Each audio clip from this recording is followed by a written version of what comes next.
కల్తీ లిక్కర్ కథలో ఇప్పుడు కొత్త మలుపు తిరిగింది.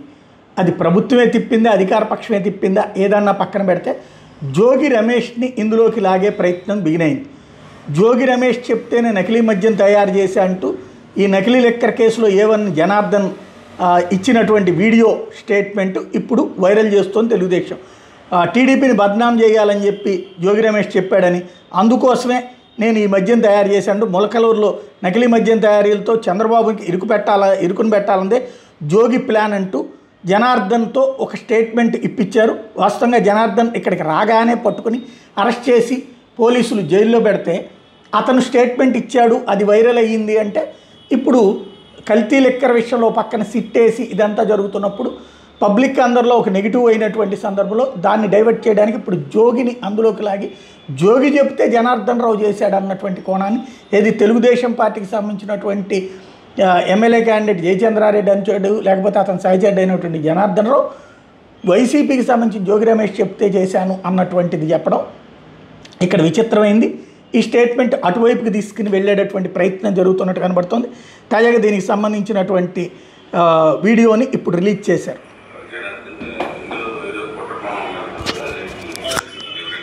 దీనిలో నా పాత్ర ప్రమేయం లేకుండా జోగి రమేష్ గారి ఆధ్వర్యంలోనే నేను ఇంతకుముందు గవర్నమెంట్లో ఉన్నప్పుడు కూడా తెచ్చుకొని చేశాను సార్, బయట నుంచి తెచ్చుకొని. అదేవిధంగా గవర్నమెంట్ రాగానే అదంతా ఆగిపోయింది సార్. మళ్ళీ మొన్న టీడీపీ గవర్నమెంట్ రాగానే అవన్నీ ఆగిపోయింది సార్. అసలు ఏం చేయడం లేకుండా బాగా స్ట్రిక్ట్ అయిపోయేటప్పటికి ఇక నేను కూడా ఆగిపోయాను సార్ మొత్తం.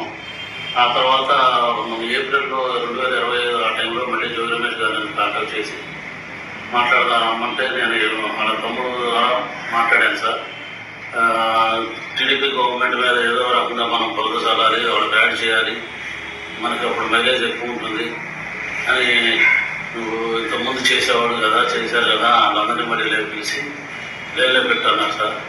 నేను ఎప్పుడో మొత్తం అనుకున్నాను సార్. తర్వాత నేను మా క్లాస్మేట్ జయచంద్రారెడ్డి తమ్ముడుపల్లి అని తెలిసేటప్పటికి చిత్తూరు జిల్లా, ఉమ్మడి చిత్తూరు జిల్లా వచ్చింది కాబట్టి ముందు అక్కడ ప్లాన్ చేద్దాం, చంద్రబాబు గారిని బ్యాన్ చేయడానికి అక్కడ చేద్దాము.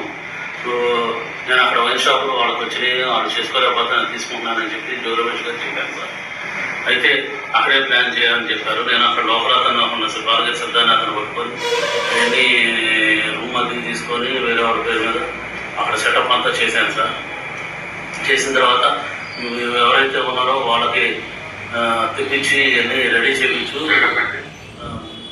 ముందు తయారు చేయడానికి కావాల్సిన స్పిరిట్లు, లేబుల్, క్యాపులు అన్నీ దానికి కలిపేదానికి కావాల్సిన కెమికల్స్ అన్నీ తెప్పించి బాలాజీ ద్వారా చేశాను సార్. అది ఎప్పటికప్పుడు 1 నెల 2 నెలల్లో ఇది ఇలా అంతా రెడీ చేసి పెట్టండి. రెడీ చేసి ఎప్పుడైతే పెడతారో అప్పుడు మొత్తం ఎక్కువగా ఉన్నప్పుడు మీరు ఎవరు లేని సమయం చూసి దాన్ని గవర్నమెంట్ మీద పరచాలిగా, నీకు ఏం కాదు, నీకు ఇబ్బంది నేను చూసుకుంటాము. నేను బాగా ఆర్థిక ఇబ్బందుల్లో ఉన్నానండి. ఆ ఆర్థిక ఇబ్బందులన్నించి తీసేసి మీ ఫ్రెండ్ అక్కడ ఎక్కడో ఆఫ్రికాలో డిస్టరీస్ ఉన్నాయి కదా, అక్కడికి వెళ్ళిపో, నీకు దానికి కావాల్సిన అమౌంట్ 3 కోట్లుగా మేము సర్దుతాము, ఇవన్నీ ఏం చెప్పకుండా మామూలుగా ఏం తిరిగినట్టుగా ఉండు, నువ్వు అక్కడికి వెళ్ళి అన్నీ రెడీ చేస్తూ ఉండే ఎవరికి అనుమానం రాకుండా అని చెప్పారు సార్. అదేవిధంగా తిరుగుతూ ఉంటుంది. ఏ నెల కానీ అలా రోడ్డు కూడా వెళ్ళిపోతానంటే నేను గట్టిగా అడిగాను సార్, ఇబ్బంది అవుతుంది అని అడిగితే మన సెప్టెంబర్ 20వ తారీఖు తర్వాత ప్లాన్ చేద్దాం, నువ్వు మీ ఫ్రెండ్ ఎక్కడో కనుక్కో అంటే నేను కనుక్కుంటే ఆఫ్రికాలో ఉన్నానని చెప్పాడు సార్.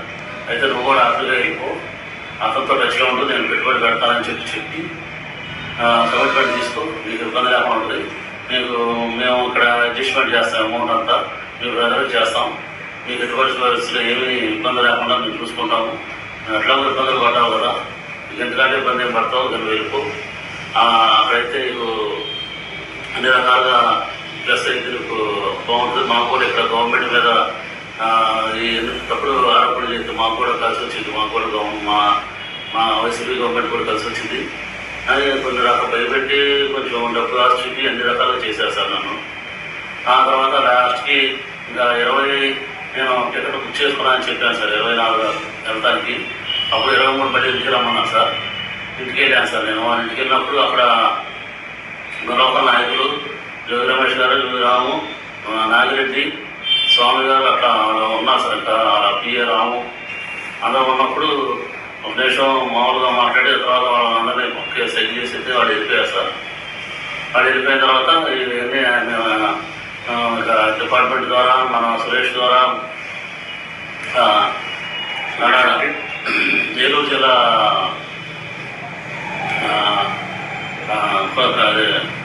కొల్లేరు ఏరియాలో ఉంటారు సార్. నాకు నారాయణపురం బాగున్నప్పుడు నాకు ఫైనాన్షియల్కి వచ్చాను సార్. అతని ద్వారా డిపార్ట్మెంట్కి అక్కడికి ఇన్ఫర్మేషన్ పాస్ చేసి అది రైడ్ చేయించారు సార్. గుంటూరు జిల్లాలో రైడ్ చేయించి అది సరికంతా పట్టించి గవర్నమెంట్ మీద రివర్స్గా మాట్లాడి గవర్నమెంట్ ఇలా తప్పులు చేస్తుంది అని చెప్పి బాగా చేస్తే చాలా యాంటీ చేసిపోతాం ట్రై చేశారు. కానీ చంద్రబాబు గారు ఆ పార్టీ నాయకుడిని సస్పెండ్ చేసేటప్పటికి అంత ఎక్కువ హైలైట్ అవ్వలేదు జనార్దన్ అని చెప్పి మళ్ళీ నాకు కాల్ చేసి మీ దాని మీద కూడా చూపించేద్దాం, నువ్వు అక్కడ బాగా పెట్టిన సరుకు ఇక్కడ తెచ్చిపెట్టేసి గొడవలో పెట్టు, అది మీ తమ్ముడు ద్వారా డిపార్ట్మెంట్ వాడికి తెలిసి నేను సురేష్ మా ద్వారా సాక్షి టీవీను వాళ్ళందరినీ తీసుకొని వస్తాను, నాయకులందరినీ తీసుకొని వస్తానని చెప్పి అలర్ట్ చేసి నాకు అక్కడ ముందు రోజే అన్నీ అక్కడ తెప్పించి పెట్టించారు సార్. వాళ్ళ మనుషుల ద్వారా అక్కడ తెప్పించి పెట్టించారు సార్. అదేవిధంగా ఇన్ఫర్మేషన్ లీక్ చేయించి తమ్ముడు ద్వారాను మీడియా సాక్షి మీడియా ద్వారా వాళ్ళ మనుషులు సురేష్ ఏలూరు ఆయన ద్వారా అట్లా డిపార్ట్మెంట్కి అన్నిటికీ చేసి అది పెట్టించారు సార్. మా గూడెంలో పెట్టిన లెక్కలు పెట్టించారు సార్. అక్కడ పక్కన గూడెంలో కాలేజీలుగా ఉన్న గూడెంలో అంతతో ఆగిపోకుండా మళ్ళీ అక్కడ ముందు రోజే అక్కడ ఎన్ని బాగా చేస్తున్నట్టుగా ఖాళీ క్యాన్లు కూడా తెప్పించి పెట్టించారు సార్. ఖాళీ ఎంటీ క్యాన్లు పెట్టించారు సార్. పెట్టారు సార్. ఎంటీ క్యాన్లు పెట్టించేసి ఇదంతా బాగా జరిగిపోతుంది, ఇక అన్ని రాష్ట్రంలో అన్ని ఏరియాలో ఇలాగే చేస్తున్నారు అని చెప్పి అని బాగా బాగా హైలైట్ చేశారు సార్. ఈ గవర్నమెంట్కి చాలా బ్యాడ్ నేమ్ వచ్చింది, బాగా జరిగింది, నీకు చూసుకుంటారు రావసరం లేదని చెప్పారు సార్. నాకు ఆ చెప్పిన రోజు నుంచి నాకు ఈ రోజు వరకు కూడా నాకు యాంటిసిపేట్ వేరే అన్నారు, సంఘం కూడా అలాగే తీసుకోలేదు సార్. దీంతో పాటు మా తమ్ముడిని కూడా అరెస్ట్ చేసి మా తమ్ముడికి చేస్తున్నట్టు కూడా ఇన్ఫర్మేషన్ ఏం లేదు సార్, తెలుస్తారని కూడా ఆ లాయర్ గారి ద్వారా కూడా నాకేం జరుగుతుందని నాకు నమ్మకం లేదు సార్. అక్కడ ఇవన్నీ అవదని చెప్పేసి నేనే వచ్చి డిపార్ట్మెంట్ సహకరించి గవర్నమెంట్ మీద నా మీద జరిగింది, నేను వల్ల ఇబ్బంది పడింది అన్నీ చెప్పేసి ఇక డిపార్ట్మెంట్ గారు సహకరిద్దామని చెప్పి నేను వచ్చేసాను సార్. ఇదంతా నమ్మదగ్గగా మేము ఎందుకు నమ్మాలి? మీరు ముందు మీ ఫ్రెండ్నే కదా మీ ఆయన జయచంద్ర రెడ్డి, ఆయన అసలు ఈ విషయం నేను ఇరికించలేదు సార్. ఆయన ఏం చేశాడంటే పెద్దిరెడ్డి గారు రామచంద్ర రెడ్డి గారు పక్క కాన్స్టిట్యున్సీ, దవాఖాన రెడ్డి ఆ కాన్స్టిట్యున్సీ, పెద్దిరెడ్డి ఆయనే చూసుకుంటాడు మొత్తం. మీ ఫ్రెండ్కి మళ్ళీ గెలవడం, మీ ఫ్రెండ్కి రా సీటు మొత్తం మా ఆర్డర్లోనే ఉంటుంది, మీ ఫ్రెండ్కి ఏం కాదు, పోయినా ఎట్టవో ఓడిపోయినట్టే కదా, మళ్ళీ సీటు రాదు, గెలవడం మీ ఫ్రెండ్ ఎట్టవో ఆఫ్రికా వ్యాపారాలు చూసుకుంటాడు, మీరు కూడా అక్కడికి వెళ్ళిపోయి చూసుకొని మీరు ఇట్లా వచ్చానని చెప్పకుండా ముందే మాట్లాడుకుంటున్నారు కాబట్టి మీకు ఇబ్బంది ఉండదు అలా చెప్పి నమ్మించి చెప్పారు సార్. ప్రపంచంలో జనాలందరూ వెర్రి వాళ్ళని నమ్ముతారనుకుంటా, దానికి అనుగుణంగా ఈ కథ వెళ్ళినట్టుంది. ఇప్పుడు ఈ ప్రభుత్వం వచ్చి ఆఫ్టర్ ఆల్ 17-18 నెలలు అయింది, ఇంకా ఈ ప్రభుత్వం 3.5 ఏళ్ళు ఉంటుంది. ఈ వ్యక్తి అంట జోగి రమేష్ చెప్పేసి రేపు పొద్దున మందే ప్రభుత్వం వచ్చేది, ఈ లోపున వీళ్ళని బద్నాం చేసేసేయాలి, నకిలీ లెక్క నువ్వు తయారు చేస్తావు కదా, ఇదివరకు మన హయాంలో కూడా తయారు చేసావు కదా, ఇప్పుడు అట్లా తయారు చేయి, ఆ తయారు చేసేటటువంటి దాన్ని తీసుకొచ్చేసేసి నేను బద్నాం చేపిస్తాను అని చెప్తే ఈ ప్రభుత్వం అధికారంలో ఉందని తెలిసి ఈయన తెలుగుదేశంలో నుండి ఈయన తెలుగుదేశం అభ్యర్థికి సహకరిస్తూ ఉండి అతను దెబ్బతినాలి ఇతను దెబ్బతినాలి, జోగి రమేష్ చెప్తే చేసేద్దాం అనుకున్నాడట. దానికోసం అని చెప్పి ఇక్కడికి ఫస్ట్ ఫేజ్లో ఫెయిల్ అయితే అంటే అక్కడ పట్టుకున్న పెద్దగా పేరు రాకపోయేటప్పటికి ఇక్కడికి తీసుకొచ్చి ఇబ్రహీంపట్నంలో నకిలీ లెక్కలు పెట్టి అందులో డ్రమ్ములు పెట్టి అవన్నీ పెట్టి ప్రచారం చేశాడట, దాన్ని బద్నాం చేయాలనుకున్నాడట. ఇంత దారుణం చేసేసాడట జోగి రమేష్. అంత స్థాయికి జోగి రమేష్ ఎదిగాడా? వీళ్ళు పెట్టిన వీడియో ఇది రిలీజ్ చేసింది చూస్తుంటే ప్రపంచంలో అంటే మన కార్యకర్తలు ఏం మాట్లాడాలో ఈ వెర్షను, ఎదుటి జనాలందరూ వెర్రి పుష్పాలు అనుకునేటటువంటి మాటలు ఇది వినేవాళ్ళు. అది కూడా ఏంటి, సిట్ దర్యాప్తులో కోర్టుకు సమర్పించాల్సిన నివేదిక బయటకు వచ్చింది. ఇవన్నీ కోర్టులో తేల్చే వ్యవహారాలు కదా, ఇప్పుడు సిట్ వేయడం దగ్గరే అక్కడ తేలిపోయింది. దెన్ ఇప్పుడు ఏంటంటే జయచంద్రారెడ్డి పెద్దిరెడ్డి మనిషి, ఈయన జోగి రమేష్ మనిషి, వీళ్ళందరూ కలిసి ఇదివరకు కూడా కల్తీ మద్యం అమ్మేవాళ్ళు, ఇప్పుడు మళ్ళీ కల్తీ మద్యం తయారు చేసి అంత అమ్మినా కూడా అప్పుడు లాస్ అయ్యాడట. ఆ లాసులు తీర్చడానికని ఇప్పుడు నువ్వు పెడితే కనుక చేస్తానన్నాడు. దాంతో ప్రభుత్వాన్ని బదనాం చేస్తే తనను చూసుకుంటారన్న ఉద్దేశంతో అతను ఈ పని చేశాడట. ఇదంతా కనీసం అదేదో తడికలు అబద్ధం చెప్తే కొంతమంది అబద్ధం చెప్తే గోడ కట్టినట్టు, కొంతమంది అబద్ధం చెప్తే తడికలు కట్టినట్టు అంటారు. ఇది తడికలు కాదు కదా, కాగితం పేపర్ పెట్టినటువంటి నివేదికల స్టేట్మెంట్ లాగా ఉంది. విచిత్రమైనటువంటి మలుపు తిప్పే ప్రయత్నం చేస్తున్నారు అన్నమాట.